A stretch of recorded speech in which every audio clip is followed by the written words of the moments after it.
बच्ची को खत्म करना पड़ेगा। बच्ची की बॉडी को ठिकाने लगाने के बाद इस सारी जगह को आग से खत्म कर दो, ताकि किसी के हाथ में कोई सबूत ना जाए। यहाँ पे तो कुछ मिला नहीं, चलो दूसरी जगह देखते हैं।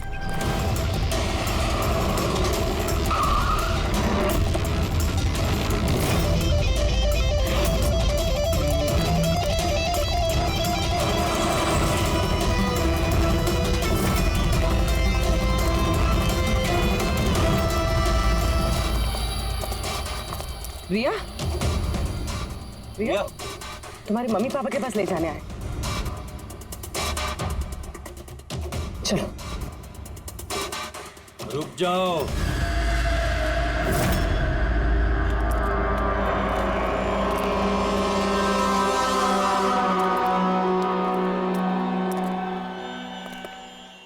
रिया बेटा, आजा आजा बेटा, आजा आजा आजा आजा आजा आजा आजा। रिया, रिया, रिया, आजा आजा आजा। रिया बेटा, ये अंकल के साथ जाएगी। ये बच्ची तुम लोगों के साथ नहीं जाएगी, कोशिश करके देख लो। ये ठीक कह रहा फ्रेडी। ये लड़की हम लोगों को अपना दुश्मन समझ रही है और इसे अपना दोस्त, क्योंकि ये इन लोगों को रोज देखती है। ये बिल्कुल ठीक कह रहा है, और इस मासूम बच्ची को तो ये भी पता नहीं है कि ये आज मरने वाली है।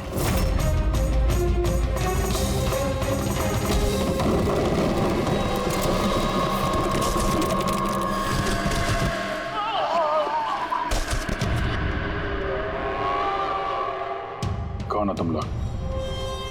किसने भेजा तुम्हें? ये तुम्हें कभी पता नहीं चलेगा।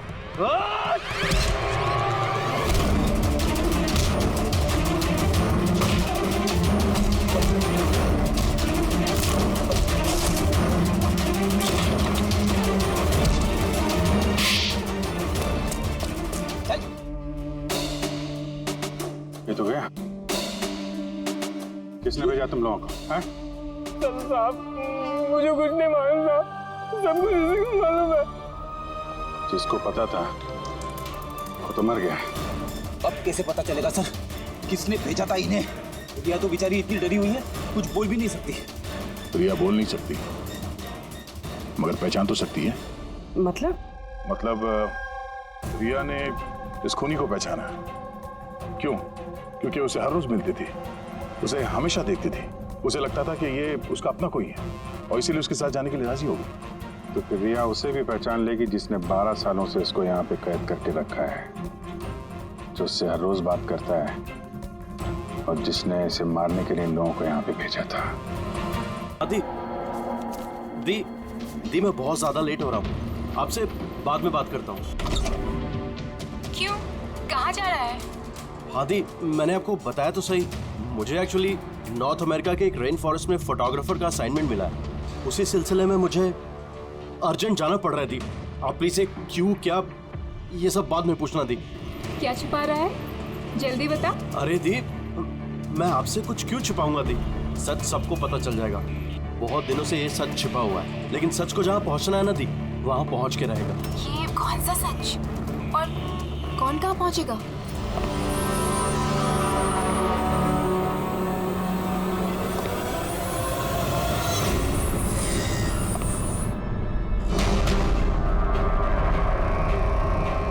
माया दी, मेरे पास बिल्कुल टाइम नहीं है।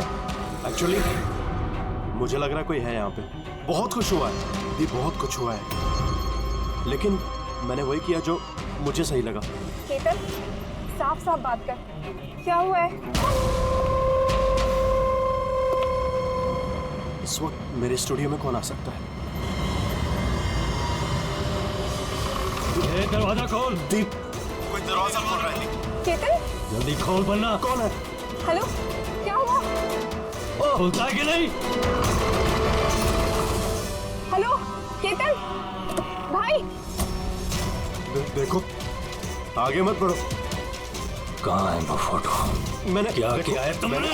बोलो। केतन, केतन, बोल। मैंने कुछ नहीं बोल दे, नहीं तो मरेगा तू। प्लीज आगे मत बढ़ो। फोटो कहाँ है?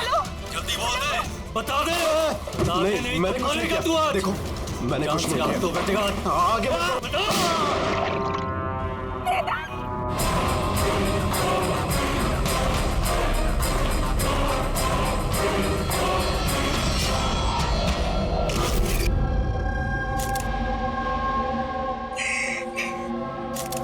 आप प्लीज बैठिए। संभाल।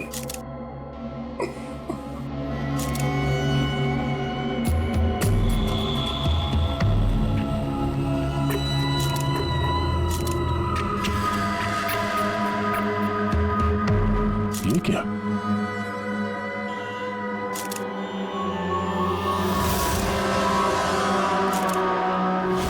ये किसी के जूतों से आया लगता है।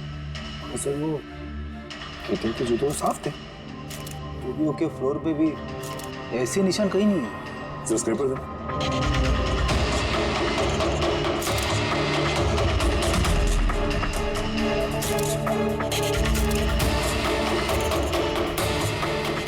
मिट्टी या टीचर तो नहीं लगता।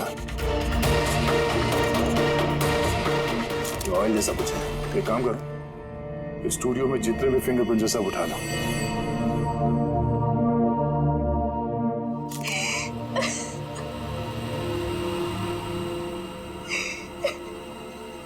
आज ही हम जानते हैं कि ये समय ठीक नहीं है पूछताछ करने के लिए, पर फिर भी आपको परेशान कर रहे हैं। जरा ठीक से याद करके बताइए, आपने ये पूरा हादसा फोन पे सुना था, तो केतन और उस दूसरे आदमी के बीच में क्या बात हुई थी?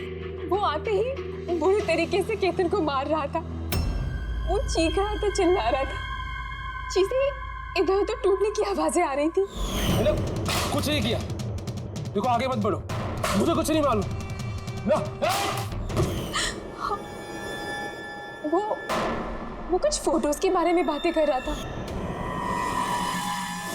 सर ये माया जो कह रही है कि केतन का खून उस वजह से हुआ है, एक एविडेंस की वजह से। एविडेंस क्या वो फोटोग्राफ था? सर केतन ने किसी कपल की इंफॉर्मेशन लिख के रखी है सर। ये देखिए, कोई मनन और शामली है, जूहू से। सर ये देखिए, कैलेंडर पर 14 अप्रैल 2018 ये डेट मार्क की, द एनिवर्सरी। अरे ये तो आज की डेट है। इसका मतलब है आज के दिन कुछ होने वाला था जिसके बारे में केतन जानता था। उसका मोबाइल फोन चेक करो, देखो आखिरी बार किससे बात हुई थी उसकी।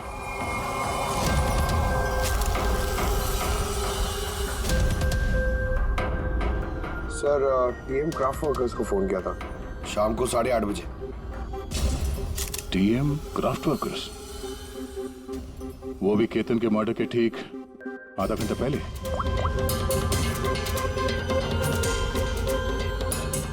Hello, TM craft workers. जी बोलिए। हाँ, केतन ने आपको फोन किया था। किसने फोन किया था? आप कौन? मैं उसका दोस्त बोल रहा हूँ। हाँ उनका फोन तो आया था, ये पूछने के लिए फोन किया था कि उनका गिफ्ट टाइम से डिलीवर किया कि नहीं। गिफ्ट? कौन सा गिफ्ट? एक फोटो फ्रेम था मनन और शामली के लिए। उनकी 25th वेडिंग एनिवर्सरी थी, तो उनको फोटो फ्रेम बना के डिलीवरी करना था। मनन और शामली, उनका घर का एड्रेस मिल सकता है? अर्जेंट है।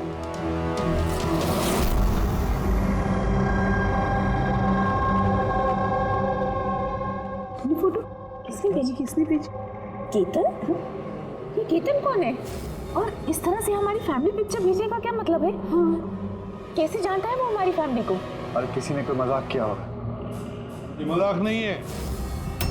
आप कौन? सीआईडी। सीआईडी? केतन नाम का एक मशहूर फोटोग्राफर था, उसका खून हो गया इस फोटो की वजह से। पर सर, एक फोटोग्राफ के चक्कर में कोई किसी का मर्डर क्यों करेगा? लेकिन सर हम तो किसी केतन को जानते भी नहीं। केतन को नहीं जानते तो फिर उसने आप लोगों की फोटो आप ही को क्यों भेजी? पता नहीं। पर हमने तो कभी ऐसी फोटो खिंचवाई भी नहीं है। और ना ही ऐसी दीवार हमारे घर पर है। सर हमने तो कभी नहीं देखा। और देखिए ना सर, ये नकली फोटोग्राफ लग रहा है। आप खुद ही देखिए, इसमें दीदी है, जीजा जी है। सर, ये खाली कुर्सी रखने का क्या मतलब है इसका? सर, हमें तो लगता है कि किसी ने गलत तरीके से फोटो बनाकर हमें बेच दी है। गलती से नहीं, जानबूझकर आया है आपके लिए ये। और वो भी अपनी जान कुर्बान करके। सर, किसी ने मनन की फैमिली को मर्डर के चक्कर में फंसाने की कोशिश की है। वैसे आप कौन? ये हमारे फैमिली फ्रेंड मिस्टर विक्रम। अच्छा, आपके फैमिली फ्रेंड। सर, इस पे ये मैसेज भी है। She is hiding, save her. शायद केतन आप लोगों से किसी को ढूंढने के लिए कह रहे हैं। ढूंढने के लिए?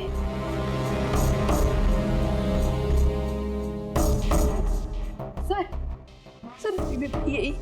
ये फोटो तो मेरी बेटी रिया जैसी लग रही है। सर, पता नहीं किसका हाथ पकड़ कर खड़ी है। देखो ना, ये हमारी बेटी जैसी ही लग रही है। नहीं, ये रिया नहीं है। ये रिया नहीं है। ये येलो कलर की ड्रेस मेरी रिया नहीं पहनी थी जब वो गायब हुई। लगता है केतन रिया को ढूंढने के लिए कह रहा है। ये रिया है, देखो ना। ये रिया नहीं है। एक मिनट, कब से गायब है आपकी बेटी रिया? 12 साल। 12 साल? सर, ये 12 साल के बाद कोई किसी की इंफॉर्मेशन क्यों देगा? रिया, 12 साल से रिया गायब है। कोई ना कोई वजह तो जरूर होगी ये फोटो भेजने की। सर, कोई वजह नहीं है, ये सिर्फ एक कोइंसिडेंस है। और 12 साल के बाद अचानक कहाँ से रिया की इंफॉर्मेशन मिल गई उसे? सर देखिए, ये रिया हो ही नहीं सकती। रिया की मौत 12 साल पहले हो चुकी है। ये रिया कैसे हो सकती है? ये रिया ही है। मैंने देखो ना, ये हमारी बेटी रिया ही है। के पीछे पड़ी है। रिया ही। संभालिए अपने आप को। देखो तो। अरे चलो जल्दी।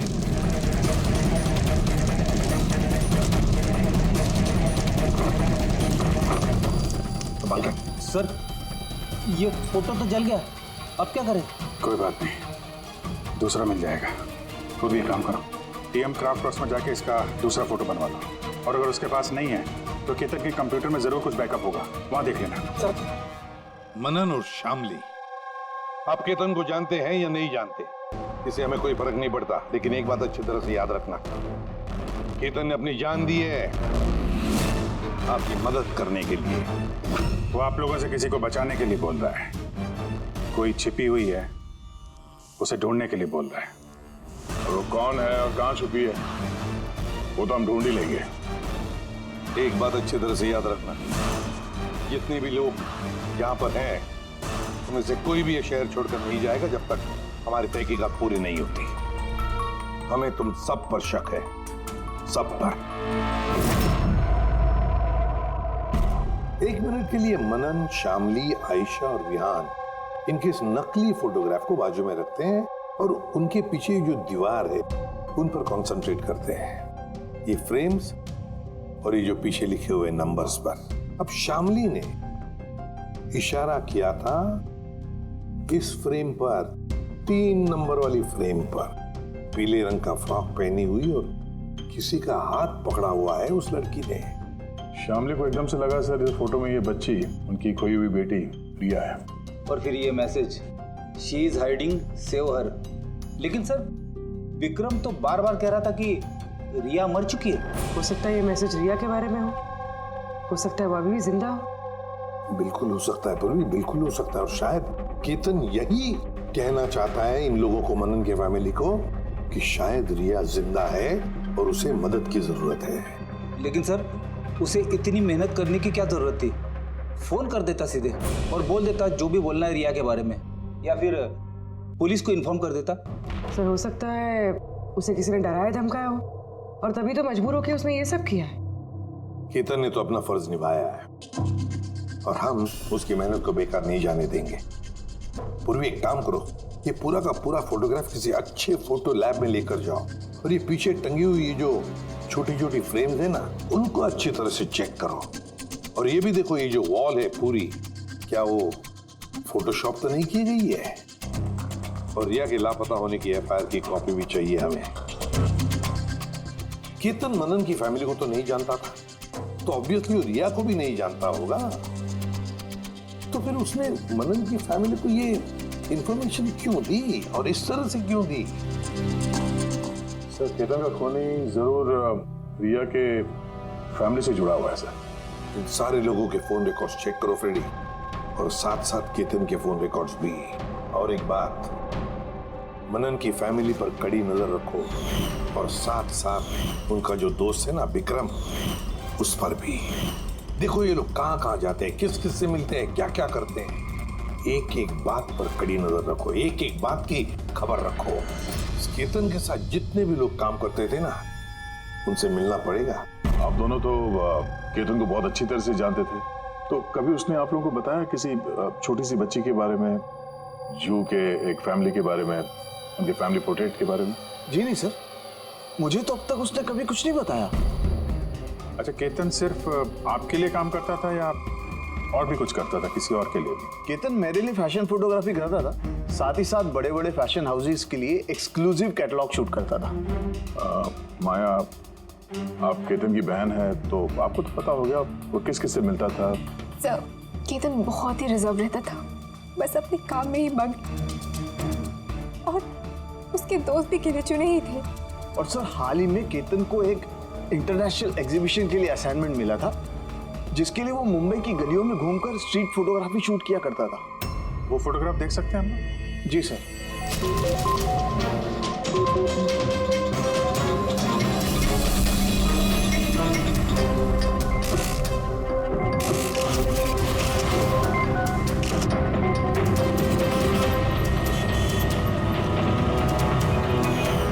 इतना अच्छा पोर्टफोलियो बनाया था सर, एग्जीबिशन में सबमिट ही नहीं की। बहुत परेशान हो गया था वो।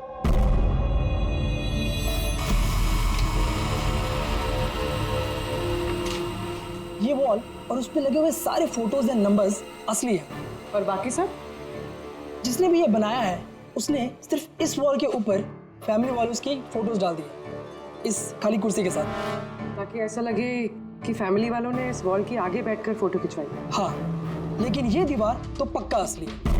काफी एक्सपर्ट इंटीरियर डिजाइनिंग का काम लगता है। मैग्नेटिक वॉल है ये, आजकल बहुत कम जगहों पे देखने को मिलती है।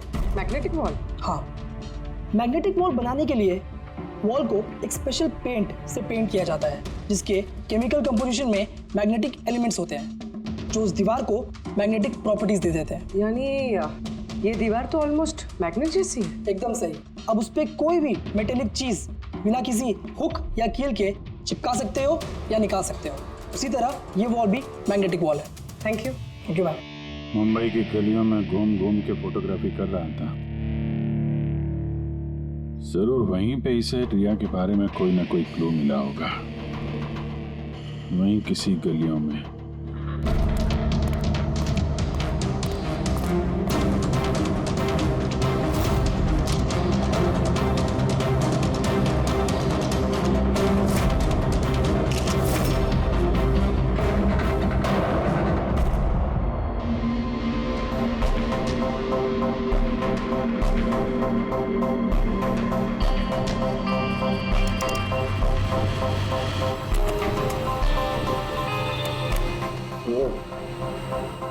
ये बात है।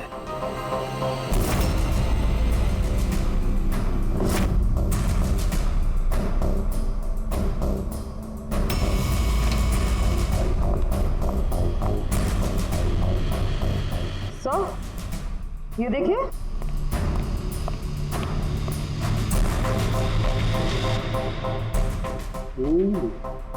Good job Tarika. Thank you. बुलसान के क्या मिला? बॉस, एक खास चीज मिली है।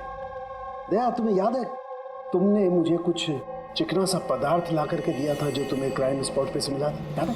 सर, ये वहाँ क्राइम सीन पर मिला।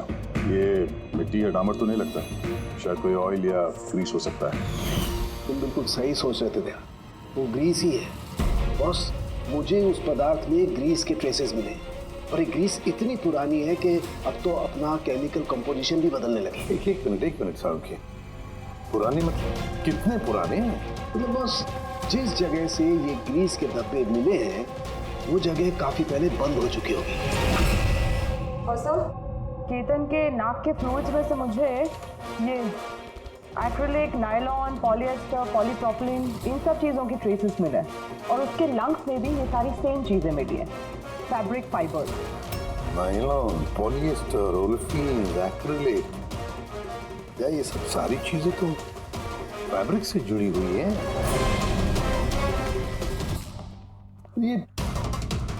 ये तो एक फोटोग्राफर था, इसका क्या संबंध इन सारी चीजों से? हाँ सर, जिस जगह पे ये रहता है इसके घर के आसपास कोई फैक्ट्री वगैरह भी नहीं है, तो फिर एक कपड़े के रेशे इसके लंच में कैसे घुस गया? हो सकता है ऐसी जगह पे आता जाता हो। हाँ बस, कोई फैक्ट्री, कारखाना मिल और बार बार जाता होगा सर, तभी ये पॉसिबल है। बार बार जाता होगा केतन ऐसी जगह पे, पर क्यों, किस लिए? सर शामली डिप्रेशन में चली गई है, वो घर से बाहर ही नहीं निकलती। और विक्रम और विहान मिलते रहते हैं, पता नहीं उन दोनों के बीच क्या बहस होती रहती है। और ये विहान वकीलों से जाके मिल रहा है। वकीलों से? हाँ सर, और आयशा अपनी किसी फ्रेंड्स के घर जाती रहती है, लेकिन उसकी जो ये फ्रेंड है उम्र में काफ़ी बड़ी है, मुझे नहीं लगता कि उसका इस केस से कोई ताल्लुक है। और ये जो मनन है ना, केतन के बारे में पता लगाने की काफ़ी कोशिश कर रहा है। अच्छा, अभी फ्रेडी वो जो फोन कॉल के रिकॉर्ड जो ट्रैक किए थे, क्या पता चला? कुछ नहीं पता चला सर, उनके जो रजिस्टर्ड मोबाइल नंबर है उसमें कुछ नहीं है। फोटोग्राफ्स का प्रिंट निकाल ली? हाँ सर, जैसे कि मैंने फोन पे बताया था, वो दीवार असली है सर। Magnetic wall? हाँ सर, केतन ने ये सारी फोटोज उस वॉल पे लगाकर वो फोटो ली है और फिर उस पर वो फैमिली वाली फोटो फोटोशॉप कर। सर इस वॉल का पता लगाने में ज़्यादा टाइम नहीं लगेगा, इंटीरियर डिजाइनर का काम है, और ये वॉल पे मेटालिक डिजिट्स लगे हुए हैं। बस तो फिर ये सारे फोटोग्राफ्स आर्किटेक्ट्स और डिजाइनर्स के ऑफिसेज में भेज दो, पता चल जाएगा किसने ये मैग्नेटिक वॉल बनवा लिया था।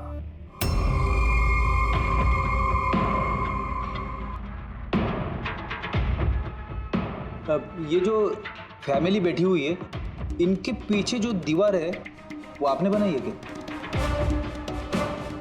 सर एक NRI इंटीरियर डिजाइनर है, वो अपने बोल्ड और क्रिएटिव डिजाइन को लेकर काफ़ी फेमस है, हो सकता है उसी ने वो बनाई है।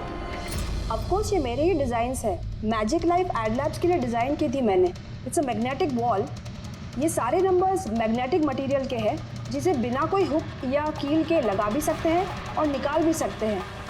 लेकिन मेरे डिज़ाइंस के हिसाब से ये सारे सीरियल नंबर्स में थे, जैसे 1 2 3 4 5 6 7 8 9 10।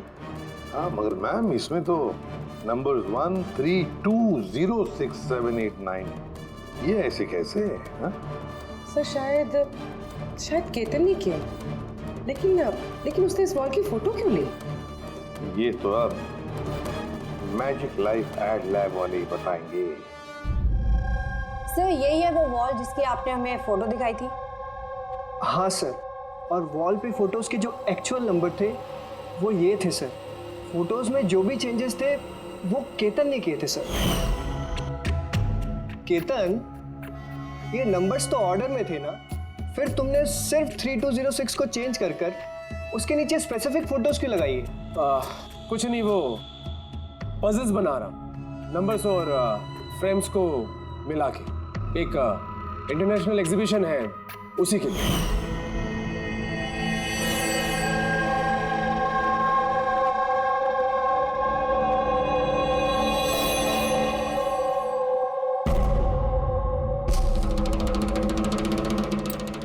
आप लोगों ने केतन को परमिशन कैसे दी है सब करने के लिए? दरअसल सर केतन हमारे साथ पहले भी काम कर चुका है और वो एक इंटरनेशनल एग्जीबिशन के लिए कुछ फोटोज ले रहा था और इसलिए उसको ये वॉल की ज़रूरत थी, तो हमने उसे ये वॉल यूज़ करने दिया। यस सर, एंड कुछ पजल की बात कर रहा था, कुछ समझ में नहीं आ रहा था सर। पजल है?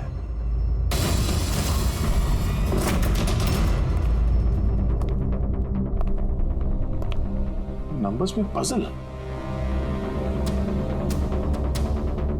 उस पोर्ट्रेट में 3206 था और उसके नीचे जो फोटोग्राफ्स हैं, कहीं वो फोटोग्राफ्स ही पजल तो नहीं? हो सकता है केतन हमें उन फोटोग्राफ्स के जरिए रिया की कहानी बताना चाहता हो।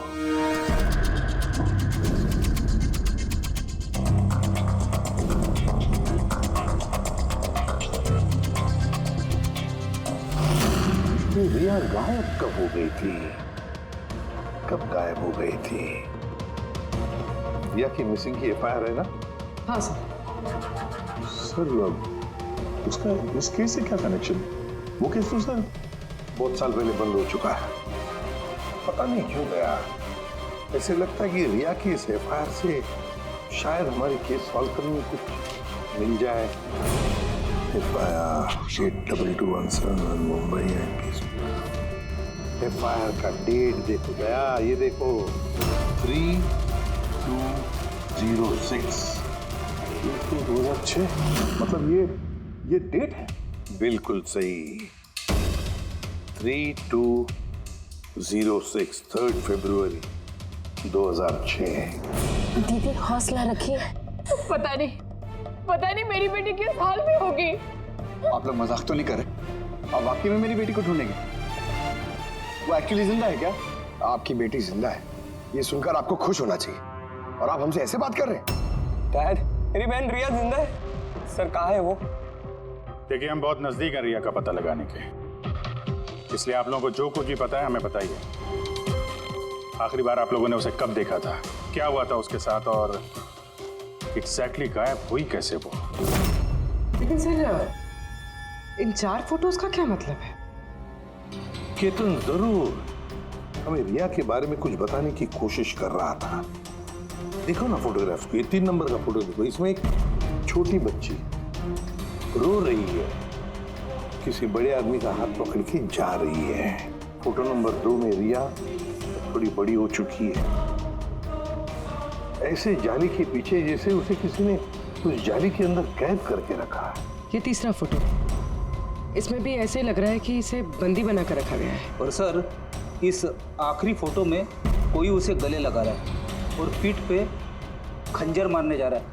सर ऐसा लगता है कि केतन इन फोटोग्राफ के जरिए रिया की कहानी बता रहा है। एग्जैक्टली। देखो, रिया बचपन में किडनैप हो जाती है, फिर वो बंदी बनाई जाती है, और फिर जब वो 18 साल की हो गई तो उसे इन जंजीरों में जकड़ के रखा था। और फिर उसे कोई मिल गया जिसने उसे मारने का प्लान बनाया। कोई ऐसा जिस पर रिया विश्वास करती है? मतलब सर केतन ने जानबूझ के मॉडल्स की ऐसे फोटो बनाई है ताकि सच को सामने लाया जा सके, इसलिए उसने केतन को रास्ते से हटा दिया। रिया बाकी बच्चों की तरह नॉर्मल नहीं थी। उसका दिमाग उसकी उम्र के बच्चों के कंपैरिजन में बहुत ही कमजोर था, इसीलिए उसे लगातार दवाइयों की जरूरत पड़ती थी।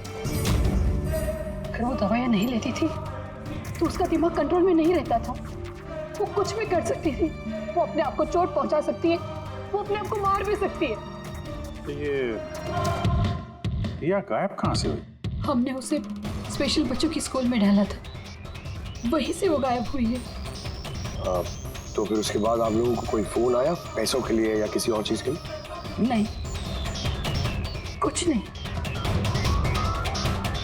हाँ, पर बाद में हमें पता चला कि हॉस्पिटल में से उसकी मेडिकल फाइल गायब हो गई थी। फाइल गायब हो? कोई भला ऐसा क्यों करेगा? वो भी ऐसी लड़की की जिसकी दिमागी हालत इतनी नाजुक है। वही तो मैं कह रहा हूं। अरे जिसकी दिमागी हालत इतनी नाजुक हो, वो लड़की 12 साल कैसे जिंदा रह सकती है? अरे मुसीबत थी वो। कैसे कह सकते हैं आप ये? शर्म आनी चाहिए आपको। बेटी है वो आपकी। एक बात तो समझ में आ गई मिस्टर मनन, अगर रिया मिल भी गई तो आपको ज्यादा खुशी नहीं होगी। लेकिन हम उन्हें ढूंढ के रहेंगे किसी भी तरह।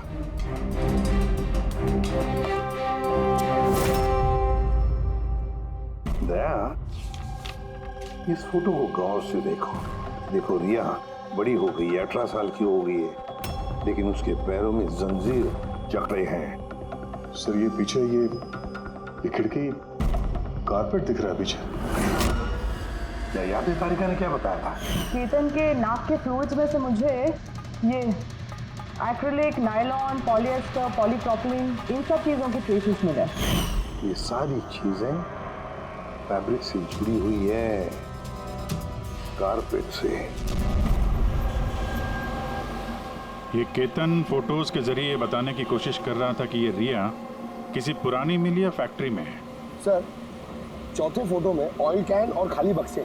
और वो केतन के स्टूडियो में हमें ग्रीस के धब्बे भी तो मिले थे। तो शायद खूनी केतन के स्टूडियो में वहीं से जा रहा था जहां रिया कैद है। तीसरी फोटो में वो कारपेट वाली गली और चौथे में वो फैक्ट्री। सर ये दोनों जगह आसपास होगी। पहले ये पता लगाना पड़ेगा कि कारपेट वाली गली के आसपास कोई बंद पड़ी हुई पुरानी फैक्ट्री है क्या? जो भी करना है जल्दी करना पड़ेगा बॉस, क्योंकि हमारे मनन के घर जाने के बाद खूनी खुद सामने नहीं आएगा। शायद किसी से वो काम करवाएगा। अब रिया बताएगी कि असली गुनहगार कौन है। रिया, जाओ रिया। अच्छा मेरी बच्ची, आ बेटा।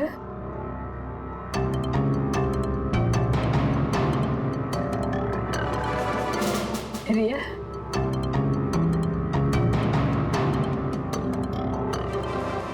आजा मेरी बच्ची, अपनी माँ के पास आजा बेटा। आ बेटा, आ बेटा, आजा, आजा मेरी बच्ची, आजा बेटा। रिया,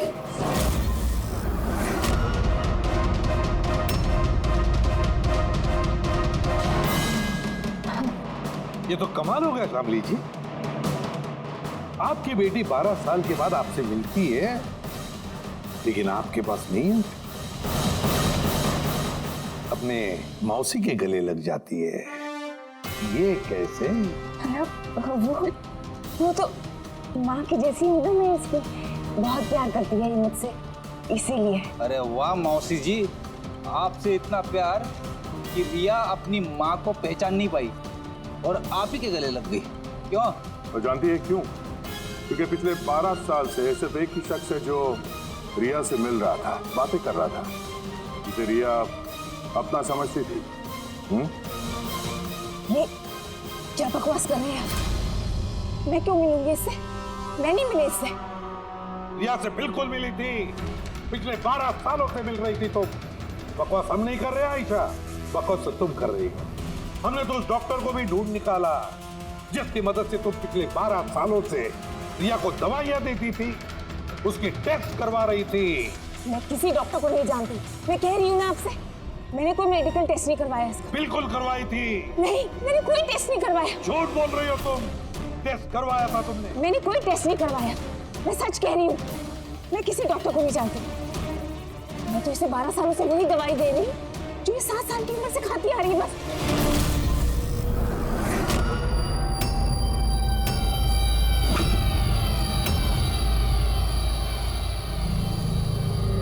फंस गई ना? हाँ? इस आदमी को आपने भेजा था रिया को मारने के लिए। उसके मोबाइल में हमें उसका नंबर मिला जो इत्तेफाक से आपकी दोस्त है, जिससे आप अक्सर मिलती हैं। आयशा, तुमने ये सब क्यों किया? विहान के लिए। मेरा डिवोर्स हो चुका था, मेरी जिंदगी का वैसे भी कोई ठिकाना नहीं था। मैं विहान को किसके सहारे छोड़ती? मुझे ऐसा लगा कि ये पूरी प्रॉपर्टी, पैसा, ये सब मेरे बेटे को मिलना चाहिए, रिया को नहीं। रिया तो वैसे भी दिमागी मरीज है। तुमने अपने बेटे के भविष्य को संवारने के लिए अपनी बहन की बेटी की जिंदगी को अंधेरे में धकेल दिया। रिया के गायब होने के बाद मनन और शामली ने तुम्हारे बेटे विहान को गोद ले लिया। यही प्लान था ना तुम्हारा? तुम इतनी गिर गई कि तुमने एक छोटी सी बच्ची को मारने की कोशिश की? मैं उसे मारना नहीं चाहती थी। माँ हूं मैं भी। मेरा यकीन मानिए, मैं रिया को चोट नहीं पहुंचाना चाहती थी। बहुत कोशिश की मैंने उसे संभालने की, लेकिन संभाल नहीं पाई और इसीलिए तुमने रिया को मारने का प्लान बनाया। ये केतन कहाँ से बीच में आया और उसे रिया के बारे में कैसे पता चला? केतन के साथ मेरा अफेयर चल रहा था। भले उम्र में वो मुझसे छोटा था, पर मैं उसकी मदद करती थी। काफी बार मैंने उसे पैसे दिए उसके काम के लिए। सिर्फ बॉयफ्रेंड था? उसने तो तुमसे दिलो जान से प्यार किया। क्या यार सही उसका कसूर था? तो तुम्हारा बॉयफ्रेंड था तो तुमने उसे मारा क्यों? वो उस कारपेट वाली गली में एक दिन फोटोशूट कर रहा था। बाई चांस उसने मुझे देख लिया और मेरा पीछा करते करते वो रिया तक पहुंच गया।